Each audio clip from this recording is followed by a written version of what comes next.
Ladies and gentlemen, this is the most somber day in our calendar. And incredibly, the broadcast we're participating in today is taking place live at what is now 6:30 p.m. in Warsaw. The sun will be setting in a couple hours. We have many participants in Israel where it's 7:30 and the fast is just coming to an end. And we have people from North America. Some of them are in far off places like Mississippi, and others are in Chicago and New York and elsewhere. I want to welcome all of you on this somber day. On this day in 1942, it was the 22nd of July, Tisha beAw, 22nd July, 1942, was when the great action began to destroy all the Jews of the Warsaw Ghetto.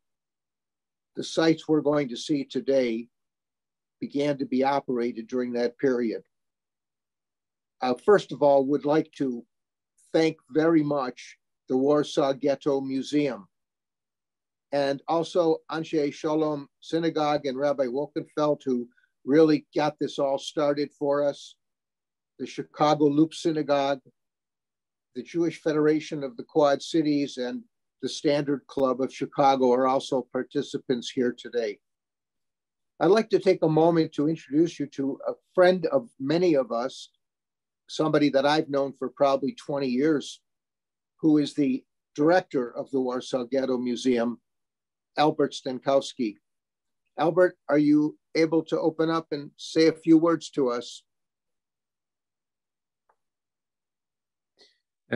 Chciałem wszystkich bardzo Państwa serdecznie powitać.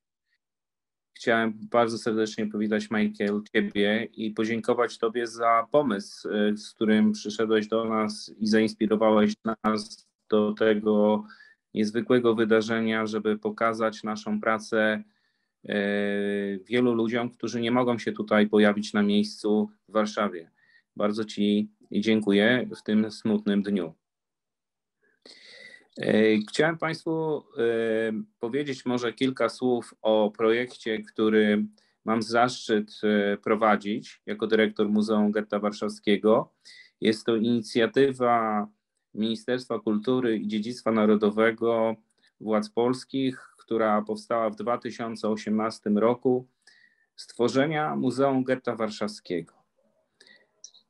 Na pewno wielu z Państwa wie, że w Warszawie istnieje Muzeum Powstania Warszawskiego, polskiego wielkiego zrywu narodowościowego. Natomiast brakowało do tej pory właśnie takiego muzeum, które będzie pamiętało o powstaniu w getcie warszawskim. I w budynku szpitala Bersonów i Baumanów, budynku, który należał przed wojną do bardzo zamożnych rodzin żydowskich, wielkich filantropów, znajdował się tam szpital, który był zarówno dla dzieci żydowskich, jak i dla dzieci chrześcijańskich.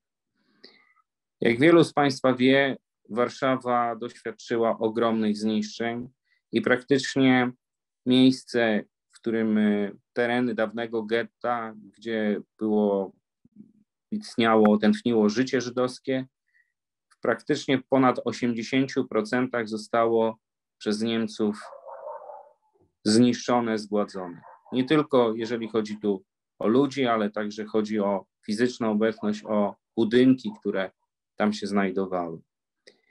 Takich budynków pozostałości na terenie Warszawy mamy w zasadzie kilka. Dlatego też to, że przyszłe Muzeum Getta Warszawskiego będzie się mieściło w oryginalnym miejscu i w oryginalnym budynku, które przed wojną, a także i po wojnie służył krótko po wojnie społeczności żydowskiej, jest niezwykle ważny. Planujemy otwarcie naszej wystawy, która będzie miała ponad 3,5 tysiąca metrów kwadratowych. To będzie duża wystawa pod koniec 2025 roku.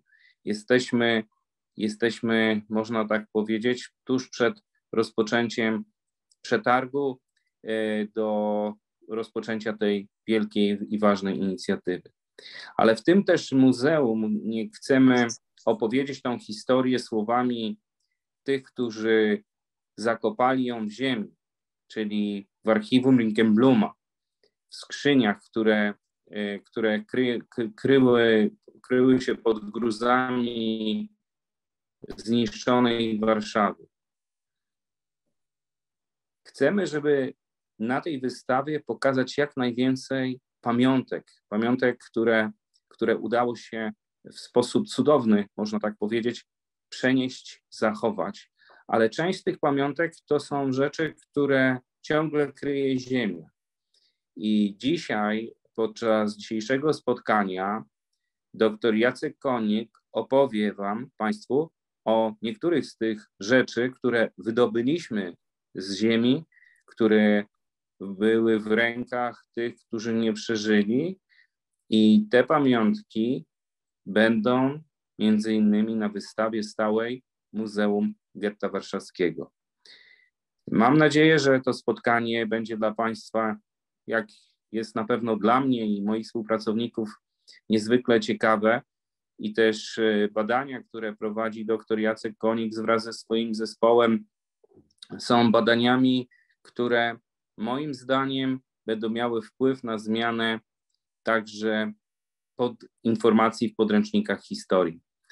Bardzo zachęcam Państwa do udziału w dzisiejszym spotkaniu. Dziękuję, Michael. Oddaję Tobie głos. Proszę bardzo, Albert Stankowski, thank you very much for this and all the work you've done in many different capacities throughout the years in the project of remembrance. I will just tell our technical people again that I need you to admit people because people are joining, and also because my screen seems to be stuck on the admittance and I can't get to the chat portion, which I'd like to do, but I'm not sure why that is. Ladies and gentlemen, it's hard to know with a group like this where to start because many of you are more familiar and more knowledgeable about this particular subject matter than I am for sure.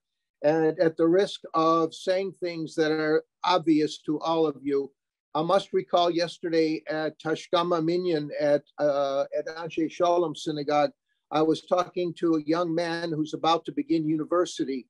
He's a graduate of a Jewish day school, and he's a very, very, very smart guy who's very knowledgeable. And I started to ask him about what he knew about this subject. And the short answer is he didn't recognize the name Mordechajem Anielewiczem, and he didn't recognize the title of Leon Uris's book, Miłej 18, either. And he's an example of one of our finest, for sure. And we're in another generation where these words are not on the tips of people's tongues. And it's our job, those of us on the screen who look like they're in about my generation and maybe one less, to make sure that we take care of educating everybody. So let me set a little bit of context for those who may want a refresher.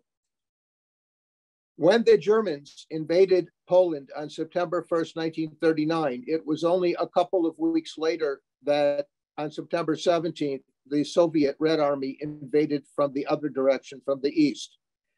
Very soon, the Jews were moved into what was called the Jewish residential area. And by the following year, in 1940, around October, November, the ghetto was closed. And for quite a while, there were people living in the ghetto who were from Warsaw, but many more who were brought in from other places, some of them nearby, some of them far away.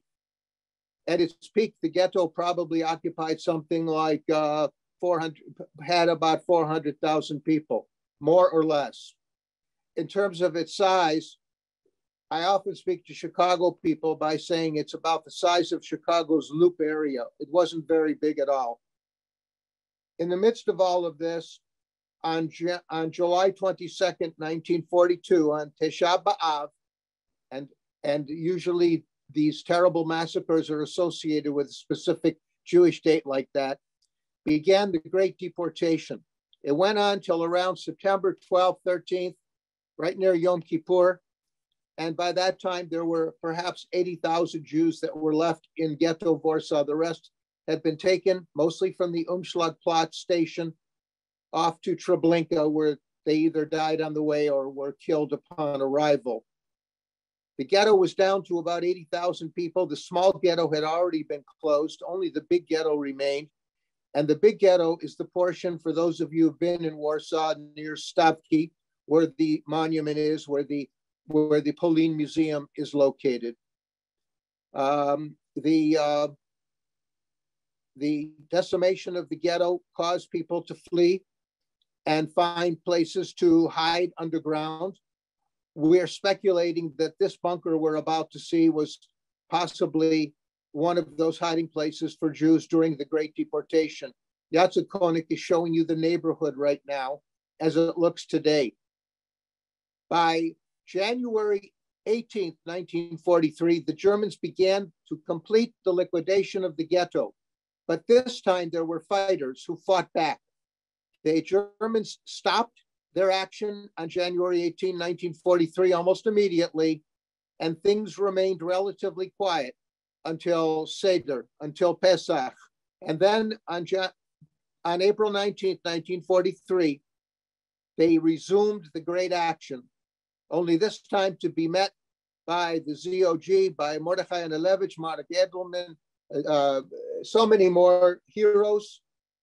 And the main bunker was where we are looking at today. We just walked out of that area of the street, and now we're walking up to Miłej 18.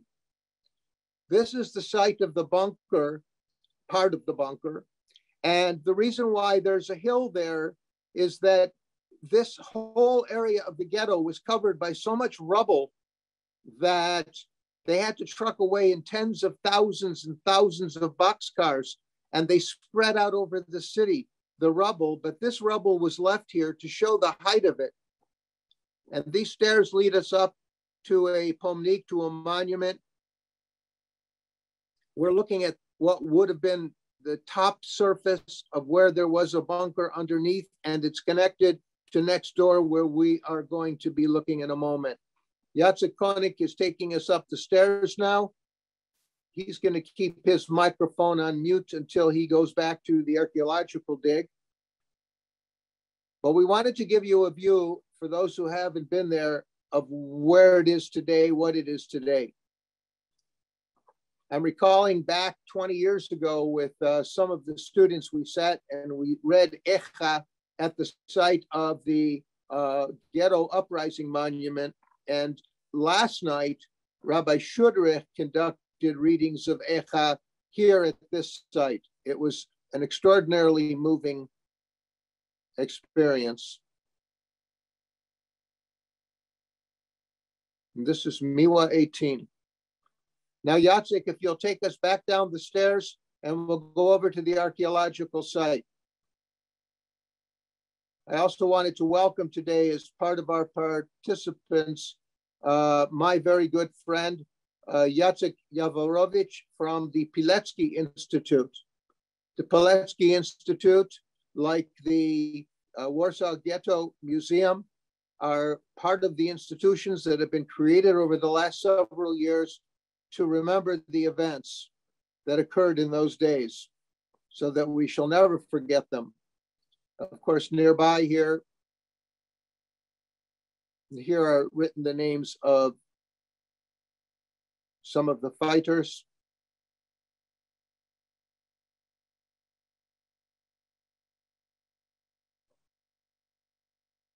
You'll recognize these names.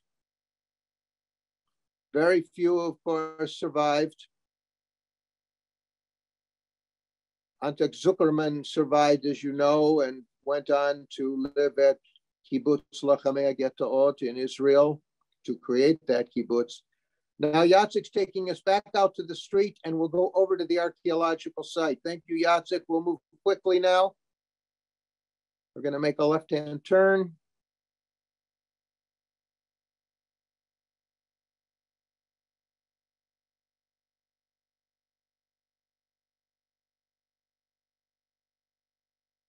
This site has not been excavated in all these 80 years. It stood empty, though. There's great concern over finding the remains of human beings, the bones.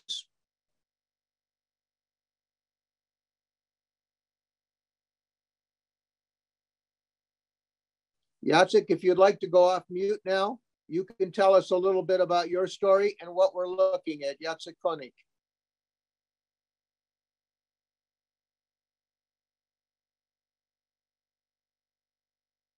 Jacek, do you want to go off mute? Tak, jestem. Dzień dobry. Dzień dobry, Jacek. Witam. Dziękuję bardzo. Dzień dobry. Chciałem tylko przypomnieć, że ci z Państwa, którzy tego słuchają, możecie wybrać język, w którym słuchacie. Let's switch to English, Jacek. English. Jest osobny polski i osobny jest angielski.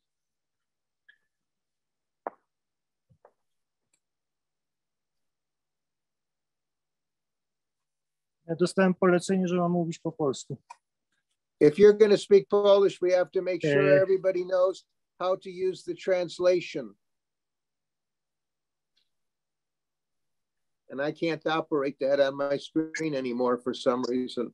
Yeah, Jacek, it would be so much better if you just spoke English, please. No dobrze, jak chcecie. Welcome everybody. I would like to invite you a short trip around our this part, this excavations is the remains of the two main houses. On my right hand is the remains of the house Muranowska 39. Before the war, this house was the same part like the Mila 80. Before the war, it was one big house with two entries from Mila 18 and Muranowska 39. This part is the remains of the neighboring house, Muranowska 41 and Mila 20. This both houses was created at the same time in the second part of the 19th century. Now we can see in the original level of the 19th century's basement, 19th century basement of these two houses. But inside in these basements, we can see the walls, the two walls from the concrete. And these walls are the remains of the bunker. Bunker, which were the parts of the bunker of Mordechajem Anielewiczem, because in the Mila 18 was only the center, the main entry to the bunker, and the constructions, the rest part was in Mila 20 and probably in Mila 60. Now we can see the remains of the walls and remains of the roof of this bunker.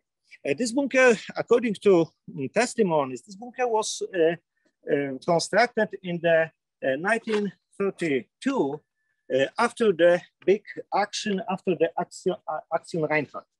The creators of this bunker was the smugglers, and this bunker begin the bunker of GOB during the Warsaw Ghetto uprising. Now we are going around of our excavations.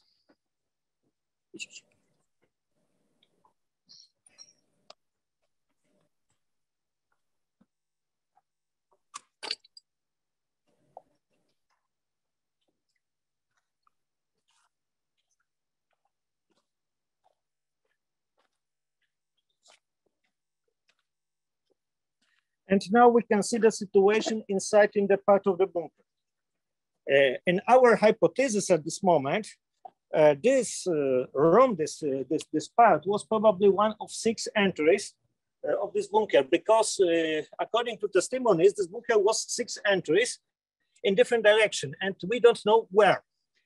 Our hypothesis is based on the opinion that this construction is neighboring to the Muranowska street, and probably in Muranowska was one of these entries. We can see the remains of the roof and remains of the walls and remains of the reconstruction of the basement from 1942. We can see on the left hand the remains of the pipes for the water and electric installation. And according to testimonies, inside in the bunker was the water, was the electric light. Now we can see in most interesting place, according to my team, because inside in this room, we found the remains of the library destroyed by the fire. And during the excavations, we found the remains of the books in Hebrew, and we identified fragments of the Talmud, fragments of the Siddur, the prayer book, and between it, we found the fragments of the novel in Polish language. Inside in the same room, we found other artifacts connected with the religion life of the Jewish people. Netilat Yadayim, candlesticks, and especially tefillin. Now, we can go to our table, and I would like to show some artifacts where was it found during our excavations.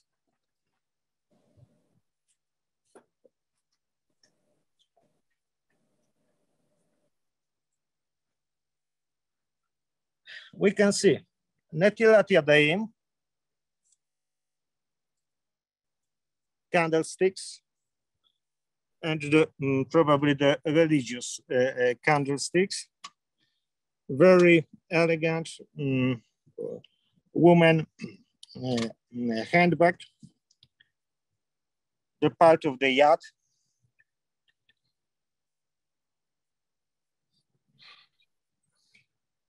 Probably the element of the Torah scrolls. And of course, Pesachówka. A very strong kosher vodka.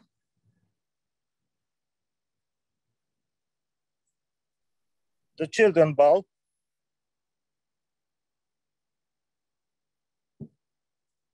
The clock.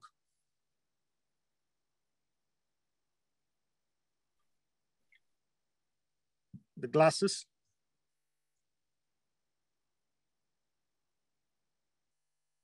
Iron.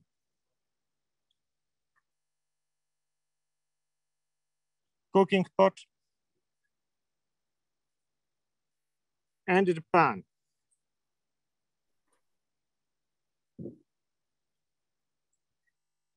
All these artifacts is the history of the everyday life of the Jewish people in this place. The Jewish people in Warsaw and in the Warsaw Ghetto. According to my team, and in my opinion, the all artifacts is like the symbol of the Jewish life inside in this place. The specific culture very similar to Polish, because the culture of the Jewish people in Poland, it was the part of the Polish culture. Thank you. Jacek, thank you very much. Do you have plans to continue the excavation for a long time, or are you working on a limited calendar basis? Our excavation, we need to prepare to create a permanent exhibition, I hope. And we must conserve it and to prepare to construct some building like the museum, the small museum. Of course, we will plan to research, to excavate next part of this area, but when, I don't know it. Who has been doing the excavation work with you? I know you've had some volunteers. Can you talk about that? Together with me are working professional archaeologists. The archaeologists from my university, Vistula University, Academia of Alexander Geisztor, and of course, volunteers. Volunteers from Poland, from Israel, and from different countries. We are working together. Do you think, Jacek, that there will be more sites excavated elsewhere in the former ghetto area? I don't know. Okay. For those who will remember the streets of Warsaw, you know there was a children's hospital, the Bersen-Baumann Children's Hospital, and that building still stands, and that will be the site of the Warsaw Ghetto Museum. Jacek, is there anything else that you'd like to tell us about the excavation or your impressions and your feelings about being there? It's enough, I think. Just certainly takes one's breath away. Who is funding the excavations? Who pays for all this?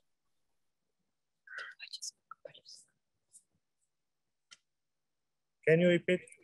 Who is paying for the excavations? Who's funding it? Okay, because I have a problem with hearing. Okay, the financial support of our excavation is the base of the Warsaw Ghetto Museum. Of course, the Ministry of Culture, and with the support of my university and other donors. All right. If anybody wishes to write a question in the chat, we can take a moment more to respond. If anybody else has a question, they can write it in the chat.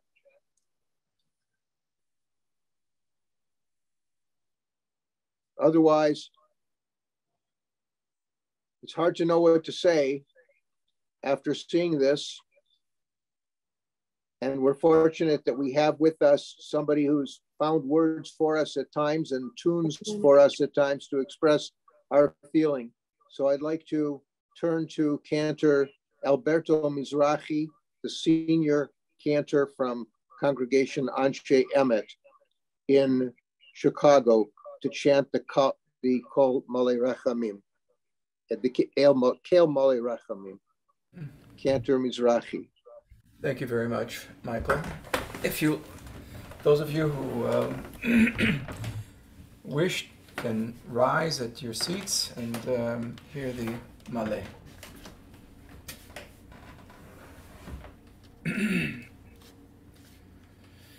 El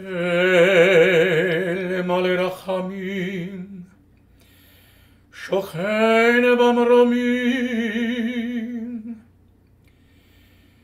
Dayan Almanot Ve'avei Yetomim Hametzei Menucha Nechona Tachat Kanefei Hashchina Hashechina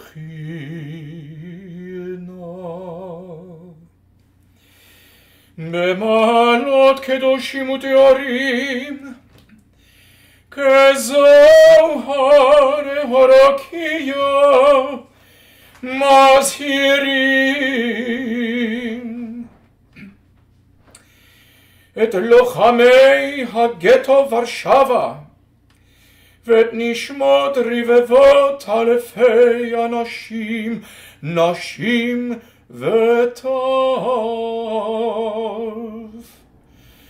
שנהרגו ושנשחטו, שנשרפו, שנחנקו, ושנקברו חיים בידי המרצחים הרשעים, ומוגי לב יימח שמם. בעבור שכולנו מתפללים לעילוי נשמותיהם בגן עדן תהי מנוחתם.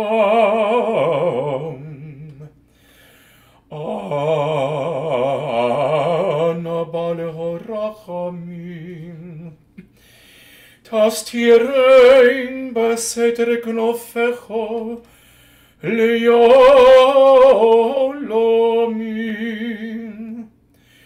וצרור בצרור החיים את נשמותיהם, ארץ אל תכסי דמם. אדוני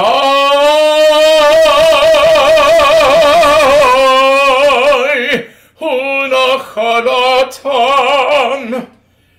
וינוחו בשלום